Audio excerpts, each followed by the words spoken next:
Abra sua Bíblia em Mateus capítulo 25. O capítulo 25 de Mateus é um capítulo muito emblemático, porque fala muito sobre a volta de Jesus em parábolas. Vai falar sobre o Senhor que confiou talentos e quando voltou cobrou os talentos de quem deixou e deu aqueles talentos conforme a capacidade. Também vai falar outras parábolas, como a parábola que nós vamos ler agora, das 10 virgens. É muito conhecida essa mensagem, mas talvez você tenha que reparar algumas coisas que talvez você nunca tenha visto por esse lado nessa mensagem. E diz assim, Mateus capítulo 25, versículo 1: Portanto, o reino dos céus será semelhante a 10 virgens que pegaram suas candeias, ou seja, suas lâmpadas, e saíram para encontrar-se com o noivo. Mas a parábola das 10 virgens tem um ensinamento aqui muito profundo, que certamente cada um de vocês já errou no que nós vamos colocar como objetivo principal na mensagem de hoje. Continuando, diz assim, versículo 2: 5 delas eram sábias, ou prudentes, diz outras versões, eu estou lendo na King James. Mas outras 5 eram inconsequentes, ou loucas, segundo outras versões. As que eram inconsequentes ou loucas, ao pegarem suas candeias, que são as suas lamparinas, não levaram óleo de reserva consigo.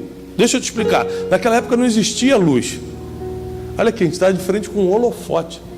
Que maravilha. Naquela época não tinha isso. Se você queria se movimentar de noite, se você queria ler alguma coisa de noite, se você queria enxergar um palmo à sua frente, você precisava ter uma lamparina. Só que não existia lâmpada elétrica, então a luz era produzida através do óleo, do azeite de oliva, que era colocado na lamparina, e assim você poderia acender e iluminar o ambiente. Agora preste atenção, a Bíblia diz que elas levaram as candeias, mas esqueceram do óleo. Sabe o que é isso? É gente que faz o serviço pela metade. Você pega a lamparina, mas não leva o óleo. É gente que começa e não termina, gente que só vai até a metade, gente que não consegue fazer o serviço completo. Alguém te pede para fazer alguma coisa, eu já fiz o suficiente, toma, até aqui só. Por que não foi até o final? Se você reparar biblicamente, a maioria das nossas bênçãos, a maioria das coisas que estão nos esperando a nosso favor, estão no final. Mas a gente para no meio do caminho porque a gente acha que está bom ou porque não está aguentando mais. Ou a gente fala, está suficiente, já fiz o suficiente. Ou a gente, ao contrário, diz, não estou aguentando mais, não consigo mais andar, vou parar a caminhada cristã, vou parar esse casamento, vou parar minha vida financeira. Ou seja, essas inconsequentes, a Bíblia chama de loucas, inconsequentes, levaram uma parte do trabalho, que eram as lamparinas, mas não levaram o óleo, mas não levaram o azeite. Entretanto, as prudentes levaram óleo em vasilhas, junto com as suas candeias. Elas não levaram só o óleo para a candeia, para a lâmpada, elas levaram em vasilhas, ou seja, o suficiente para o quanto a noite durar. Outra coisa que a gente esquece, que fazer meio trabalho é o mesmo trabalho de fazer por inteiro. O trabalho que você tem de ali fazer as coisas mais ou menos é o mesmo trabalho que você tem de sair de casa e ali fazer a coisa com excelência. É o mesmo trabalho. A gente que não quer entender que, apesar de o trabalho ser o mesmo, o resultado é muito diferente se você fez pela metade ou se você terminou com excelência. O resultado é muito diferente. O trabalho é o mesmo, o resultado é diferente. O trabalho é mesmo, o resultado que é diferente. E o resultado diferente você vai ver aqui nessa parábola. O noivo, versículo 5, demorou a chegar e todas ficaram com sono e adormeceram. À meia-noite ouviu-se um grito: eis que vem o noivo, saí ao seu encontro. Então todas as virgens acordaram e foram preparar suas lâmpadas. As insensatas, as loucas, as inconsequentes recorreram às sábias, porque no dia mau os inconsequentes sempre vão procurar quem está guardando para o dia bom. No dia mau, quem levou a vida do jeito que quis, vai procurar aqueles que trabalharam no verão para ter o que gastar no inverno, como as formigas em Provérbios. E a Bíblia vai nos ensinar aqui uma coisa muito dura, que se você entender hoje, a sua vida pode mudar para sempre, apesar da dureza da palavra. As insensatas recolheram as sábias e disseram: dai-nos um pouco do vosso azeite, porque as nossas lâmpadas já estão se apagando. Porém as sábias responderam: não podemos. Como rejeitar ajuda para uma pessoa que está precisando? Como dizer não para uma pessoa que está na sua frente chorando e pedindo: por favor, me ajuda, a minha luz está acabando? Não podemos, pois assim faltará tanto para vocês quanto para nós. Ide, portanto, aos que vendem e comprem o seu próprio óleo. Entendo isso aqui. Existem dias que nós precisamos dizer não. E dizer não é uma das coisas mais difíceis que existe. A gente acha que é fácil, mas não é não. A pessoa te pede uma carona, você sabe que não pode dar, que vai te dar problema essa carona. Mas você dá. Eu não consigo dizer não. A pessoa te pede um dinheiro emprestado, você sabe que não vai devolver, você sabe que ele falou que vai pagar na segunda e não vai conseguir, mas você fica: eu não sei dizer não, mas ele vai falar mal de mim. Ele vai falar mal de você de qualquer maneira. Se você sabe que ele vai falar mal de você se não emprestar, é claro que ele vai falar mal quando emprestar, não pagar em dia e você for lá cobrar. Porque a pessoa que fala mal numa situação fala mal em qualquer outra, você fazendo ou não fazendo. Ela é assim, ela fala mal. E quem não fala mal dos outros, não importa o que você faça contra ela, ela não abre a boca contra as pessoas, porque ela é assim, é o caráter dela, ela não fala de ninguém. E chega um momento das nossas vidas que nós precisamos aprender a dizer não. Aprender a dizer não é um grande desafio. Eu lembro de uma senhora que me contou a história do filho que morreu num acidente de carro. Ele pediu permissão para a mãe para sair na sexta-feira com os amigos da escola. Ela disse que não. Os amigos continuaram insistindo: rapaz, a gente tem que sair. E ele não soube dizer não, ele nem queria ir. Ele falou: mãe, eu nem quero ir. Mas o que vão falar de mim na escola segunda-feira? Ela falou assim: filho, não importa o que as pessoas vão falar de você. Você não vai, você nem gosta dessas noitadas, não vai. Ele falou: mãe, mas o fulano está me ligando muito. Ele foi contrariando a mãe e sem vontade de ir, porque não aprendeu a dizer não. Conclusão, foram para uma festa, todos 4 beberam, na volta teve um acidente de carro. O único que morreu foi o que não soube dizer não. Os outros 3, apesar de ficarem machucados, sobreviveram. Quando a gente não sabe dizer não para algo hoje, o nosso futuro pode se complicar amanhã. Se a gente não aprender a dizer não para algo que está roubando a nossa paz hoje, por mais que seja constrangedor dizer não. Uma vez eu fui dar uma palestra numa empresa de colchões no Brasil. E aí eu sentei, aí eu falei: que horas que eu vou falar? O rapaz: primeiro vai falar o nosso gerente de vendas, vai dar uma palestra, depois você dá. Eu falei: tá bom. Sentei e fiquei esperando. Aí o gerente de vendas começou a passar umas fotos e falou: é assim que vocês vão morrer. Aí eu já segurei, falei: gente, que isso? Aí botou gente com trombose, gente com não sei o quê. Isso que acontece quando você dorme no colchão errado. Aí eu comecei já a sentir dor nas costas. Falei: verdade. Falou: esse aqui foi amputado por causa da má circulação. Esse aqui tá na cadeira de rodas por causa das colunas que deu. Tá? Começou a dar problema. No final, eu estava deixando o meu pagamento pela palestra, ainda dando mais um cheque para comprar o colchão, que nunca resolveu nada na minha vida. Mas por quê? Nós somos suscetíveis a sugestões. E nem toda sugestão é boa para a sua vida. Mas como você não sabe dizer não, uma técnica de venda te convence a gastar o que você não pode. Quando você não sabe dizer não, um constrangimento de alguém falando: faz, fala, compra, um constrangimento desse é suficiente para você mudar o rumo da tua vida, comprando algo, falando algo ou fazendo algo que vai mudar o teu futuro para pior. Simplesmente porque você não soube dizer não. Mas essas virgens, 5 delas que eram sábias, prudentes, apesar do constrangimento, apesar da peninha que dá, que pena, meu Deus, elas não vão ter luz hoje à noite, apesar disso tudo, elas usaram um argumento melhor do que o constrangimento. E o argumento foi: se eu der para vocês, eu e você vamos ficar sem. E muitas coisas que você é constrangido a fazer, a pessoa que pediu e você que emprestou ficam sem. Isso vale para a vida emocional, não é só para a vida financeira não, tá? Vida emocional, a vida espiritual. Tem gente que são sugadores de energia espiritual. Chegam perto de você, você já fica: meu Deus, eu estou cansado, dor de cabeça. A pessoa é um sugador de energia espiritual. O ambiente que ela te insere, o espírito que a pessoa carrega, te suga.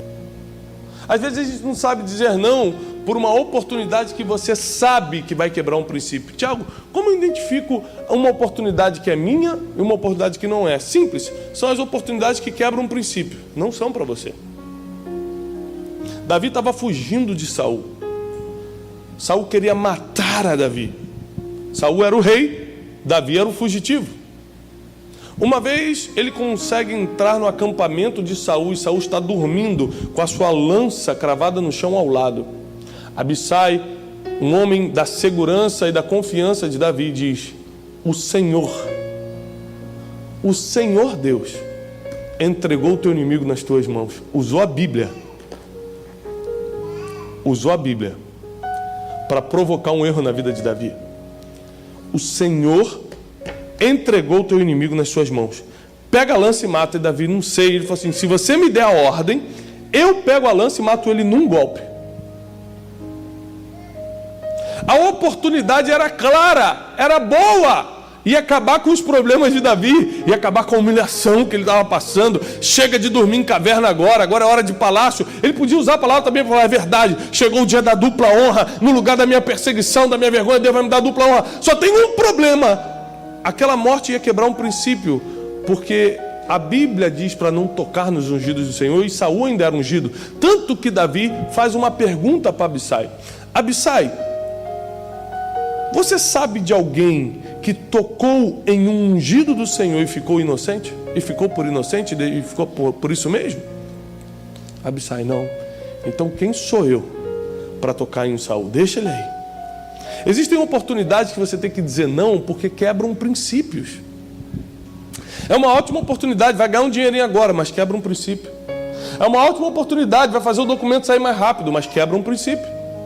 Mas as pessoas estão procurando uma desculpa em alguém para certificar seus erros, para validar os seus erros. Tem coisas que você não precisa perguntar para ninguém, mas você pergunta, porque você quer que alguém fale: faz. E como você não sabe dizer não, você vai e faz. É por isso que chega uma hora que nós precisamos decidir quem estamos escutando, para onde a gente quer ir, o que eu estou esperando dos próximos anos, porque senão eu não vou ter força para dizer não. Por que as 5 virgens prudentes souberam dizer não? Porque elas sabiam que tinha uma festa para ir com o noivo. Os versículos vão continuar. E vai falar que as virgens estavam preparadas para entrar com o noivo no banquete de núpcias. Ou seja, a recompensa à vista é o que mais te anima a dizer não para aquilo que você não deve fazer. Vou repetir.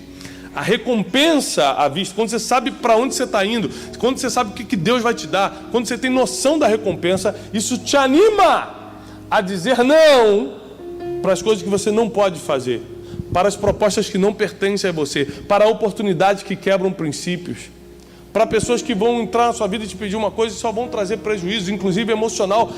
Chega um momento que a gente precisa aprender a dizer não, porque muitas famílias foram destruídas, porque o homem ou a mulher não souberam dizer não para a primeira conversinha. Muitas empresas foram destruídas porque o diretor executivo, o gerente não soube dizer não para a primeira proposta indecente financeira. Muitas pessoas estão pagando o preço hoje, vindo à igreja para tentar consertar, o não que não souberam dar lá no passado. Porque não se enganem. Não pense que as pessoas estão vindo, em sua maioria, à igreja porque amam a Deus. Não tem a ver com Deus. Ela vem na igreja para tentar resolver um problema. Então, Deus para ela é um fato temporal. É um fator temporal. Eu estou precisando resolver um problema que o psicólogo não resolve. Um exemplo, a depressão. Então eu vou para a igreja porque Deus vai me dar força para sair da depressão. Mas quando a depressão for embora, essa pessoa não tem compromisso com Deus. Eu não vou nem te dar a porcentagem dessas pessoas para não te assustar. Mas acredite, são muitas. Poucas vão à igreja porque amam a Deus. Eu entendo quem é Deus. Eu reconheço quem é Deus na minha vida. E eu vou dizer não a tudo que atrapalha o meu relacionamento com Deus. Poucas são as pessoas. A maioria vão precisar avistar uma recompensa. Tiago, mas isso é errado? Não. Está na Bíblia aqui, na parábola das 10 virgens. Está no caso de Davi. Quem conhece a história de Davi lutando contra Golias? Todo mundo. Vocês lembram qual foi a primeira pergunta que Davi fez? Quando viu o gigante afrontando o exército de Israel? Quem lembra qual foi a primeira pergunta? O que vão dar para quem derrubar esse gigante? Depois que ele soube da recompensa, que ele ficou espiritual demais e disse: quem é esse circunciso? Para desafiar o exército do Deus vivo. Foi depois. Primeiro ele falou: o que vão dar? Falou: o rei vai enchê-lo de riquezas, vai dar filha para casar e vai isentar a casa dos pais de impostos de Israel. Ele falou: gente, o negócio é bom demais. Uma coisa que milhares de soldados preparados não quiseram fazer, Davi se submeteu a fazer, por causa da recompensa. Então é lógico que mirar uma recompensa não é errado. É a forma humana que Deus enxergou de te ajudar a dizer não. É a forma mais natural, palpável que Deus encontrou de colocar um princípio na Bíblia para te abençoar, para te blindar, para te proteger, para você dizer não. Não há oportunidades que não são suas, porque olha só, pior do que perder uma oportunidade é muito ruim, mas pior do que perder uma oportunidade é entrar numa que não era sua. Porque perder uma oportunidade, você fica no mesmo lugar que está. Você só deixou de ganhar.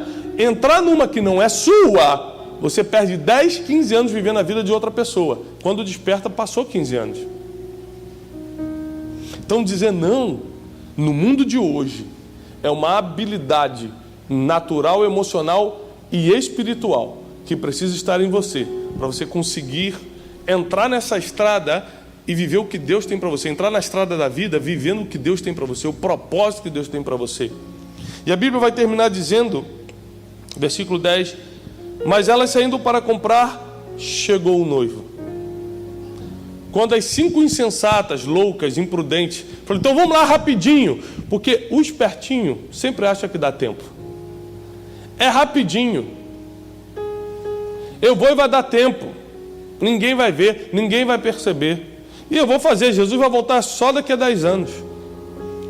Mas quando elas saíram para comprar, o noivo voltou. Lembrando que a gente está falando de uma parábola que aponta a vinda de Jesus. Enquanto ela saiu para dar um jeitinho, porque já era para estar com ela o óleo, Jesus volta. O noivo volta. E olha o que acontece. Mais tarde, o noivo volta. As virgens que estavam preparadas entraram com o noivo para o banquete de núpcia e a porta foi fechada. Mais tarde, todavia, chegaram as virgens imprudentes e clamaram: Senhor, Senhor, abre a porta para nós. Contudo, o Senhor respondeu: em verdade vos digo, nunca as conheci. Portanto, e aqui vai acabar a parábola: vigiai, pois não sabeis o dia, e nem tampouco a hora, em que o Filho do Homem voltará.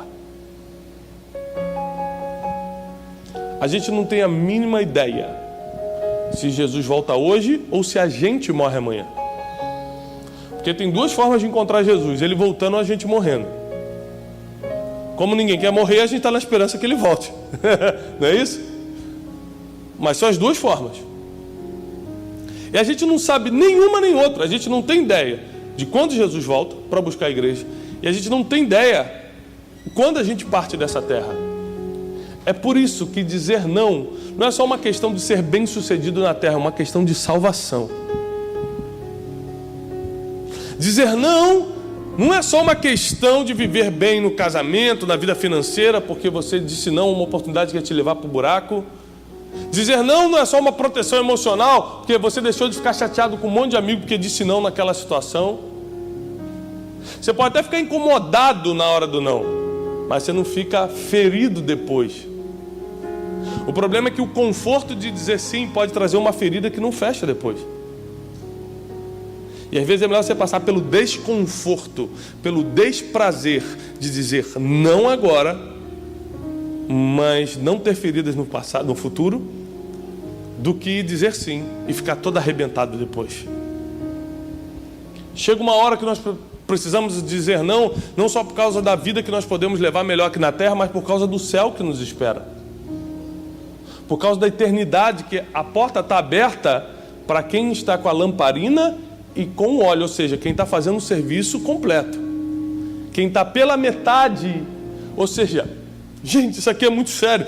Tem gente que dá-se o trabalho de vir à igreja, é o mesmo trabalho que todo mundo tem. Pega o carro, vem para a igreja, fica ao mesmo tempo, participa do louvor, da oração, da oferta, da palavra, da oração, tudo certinho. Mas vem para a igreja só com a lamparina. É o mesmo trabalho, mas ele vem só com a lamparina. Porque é disperso, porque é distraído, porque é preguiçoso, seja pelo que for. Mas tem gente que vem com a lamparina e com azeite. Tem gente que na vida, em tudo que faz, está só com a lamparina, ou seja, está fazendo o serviço pela metade. Tem gente que está com a lamparina e com azeite. E presta atenção. Se aquelas virgens prudentes tentassem ser bonzinhas, tentassem dizer, eu vou ajudar, eu não aguento ver gente pedindo, eu vou ajudar, elas teriam ficado fora. Elas teriam ficado fora do banquete nupcial. Às vezes o não parece uma maldade no início, mas é a garantia nas bodas do Cordeiro depois. Muita gente falou, eu disse sim, mas é porque é meu amigo, a amizade é mais importante que a religião. Jesus nunca ensinou religião. Jesus ensinou você a amar a Deus e ao teu próximo como a ti mesmo. Só que às vezes para amar a Deus você tem que se constituir inimigo do... O não te leva para a eternidade. O não evita quebras financeiras. O não deixa a sua família de pé. O não na hora certa escreve teu nome no livro da vida. E de lá você não sai mais. Chega um momento que a gente precisa aprender a dizer não. Deixa para o vendedor que está na rua tentando empurrar um negócio que a gente nunca vai usar na vida, para economizar aqueles $10 que no final pode fazer diferença na sua vida. Até um não que tem a ver com a sua eternidade, céu ou inferno. E detalhe, nós precisamos entender que nós somos seres humanos, e como seres humanos, quando a gente não aprende a dizer não nas pequenas coisas, a gente não consegue dizer também nas grandes coisas. No passado eu tinha muita dificuldade em dizer não. Eu lembro de um amigo, bem amigo meu, que passou um problema muito sério no casamento.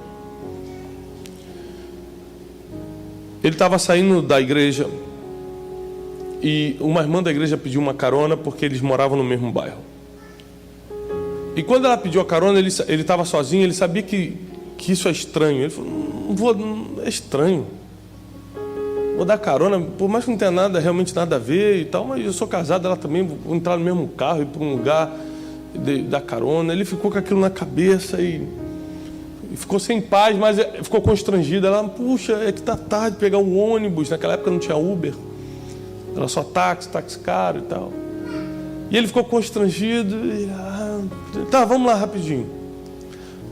O final da história é que correu no bairro que ele e ela estavam sozinhos no carro.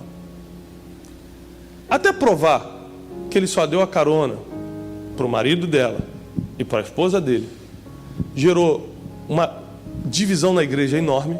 Uma carona. Qual mal que tem? Nenhum. Mas o Espírito Santo avisou dentro que não era para fazer. Ele sabia, ele ficou incomodado. Só que o constrangimento foi mais forte que a voz do Espírito Santo. Lembre-se que o Espírito Santo já viu o futuro. Quando ele bota o incômodo, não faz, ele está vendo que isso vai dar muito problema. Então por isso que ele fica te avisando, não faz, não, eu já vi o futuro. Você não vai querer pagar esse preço. Eu te conheço desde o ventre da tua mãe. Você não vai querer pagar esse preço. Não faz. Aí você, mas é ele que está insistindo muito.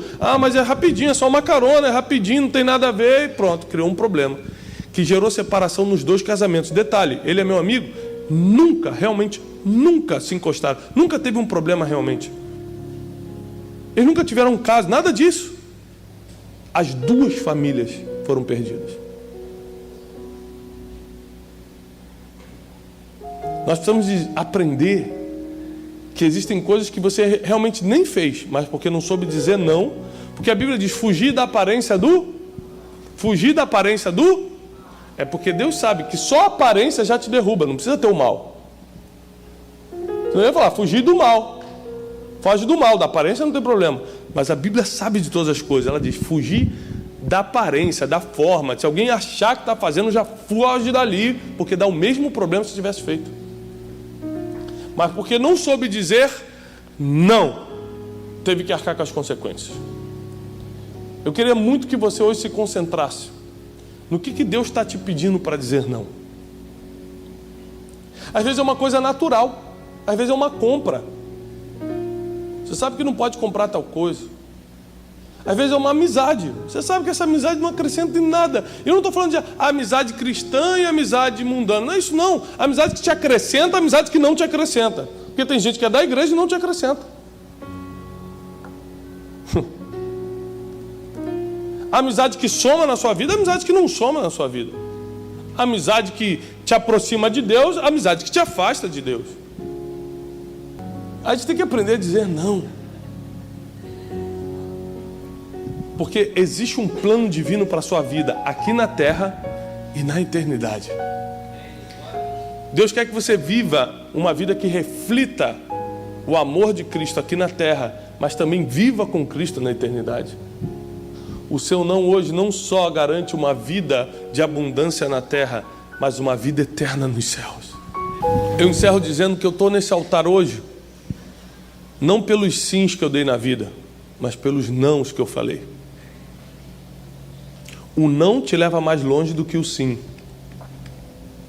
É muito mais proposta para sair do caminho certo do que proposta boa para você dizer sim e continuar. Então você vai ter que dizer muito mais não na vida do que sim. Recentemente um grande empresário me procurou e falou assim: Tiago, nós vamos fazer um negócio assim, você só vai entrar com a sua imagem, eu vou entrar com tantos milhões, vou fazer isso, eu vou fazer aquilo, Eu acabei, por educação, deixá-lo falar e disse: não. Mas por que o negócio é ótimo? É ótimo, mas não é para mim. Isso vai me tirar do altar por um tempo, isso vai me fazer roubar minha energia emocional, o meu tempo, que é o mais importante. Só para esse projeto eu não posso. Realmente é maravilhoso, realmente não tem nada contra Deus o projeto, realmente vai dar muito dinheiro, só tem um problema: vai enfraquecer a estrada que eu já estou caminhando. Não tem a ver com o meu propósito de vida. Deus não me falou sobre esse negócio, apesar de ser maravilhoso. Deus me falou sobre o altar. Então, se esse negócio vai me tirar do altar, não tem como eu fazer. Realmente é maravilhoso, mas eu preciso te dizer não. É por isso que eu repito, eu estou nesse altar não pelos sims que eu dei, mas pelos nãos que eu falei. Que Deus abençoe sua vida, que Deus prospere a sua casa, que Deus levante seu ministério como uma referência nessa terra, e que nenhuma emoção negativa ou proposta do inimigo seja mais forte do que o não que Deus colocou em você, do que a sabedoria que Ele colocou em você.